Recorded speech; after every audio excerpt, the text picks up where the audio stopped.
रोज रोज तेच जेवण खाऊन कंटाळा आलाय. मग आज बनवूया झणझणीत खमंग आणि अस्सल महाराष्ट्रीयन मसाला भात. मसाला भात बनवण्यासाठी आपण घेतले आहेत मसाल्याचे पदार्थ जसे की तमालपत्र, लवंग, जावेत्री, चक्री फूल, दालचिनी, हिरवे वाटाणे, शिमला मिरची, बासमती तांदूळ, मालवणी मसाला, हळद, मीठ, लसूण, आलं, हिरवी मिरची, चिरलेला कांदा, कोथिंबीर, फ्लावर, टोमॅटो, बटाटे, कढीपत्ता. तांदूळ स्वच्छ धुवून घेतले आहेत. त्यामध्ये आपण पाणी घालून मसाल्याचे पदार्थ घालणार आहोत. चवीनुसार मीठ. भात 80% शिजवून वाळवून घेतला आहे. चला आता भाज्या 2 शिट्ट्या काढून उकडून घेऊया. वाटाणे, बटाटा आणि फ्लावर, शिमला मिरची, ओल्या काजूचे गर.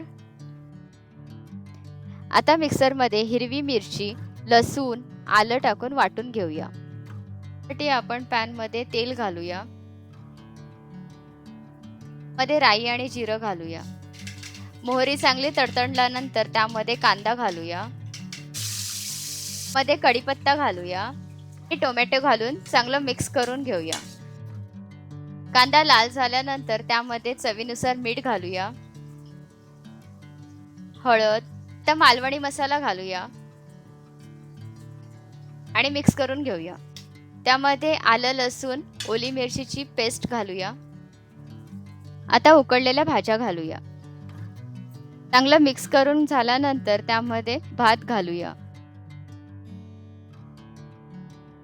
त्यानंतर त्यामध्ये कोथिंबीर घालूया. आता झाकण ठेवून 5 मिनिटं वाफवून घेऊया. मसाला भात रेडी आहे. तुम्ही पण या वीकेंडला ही रेसिपी नक्की ट्राय करा. व्हिडिओ आवडला असेल तर लाईक, शेअर आणि सबस्क्राईब करायला विसरू नका.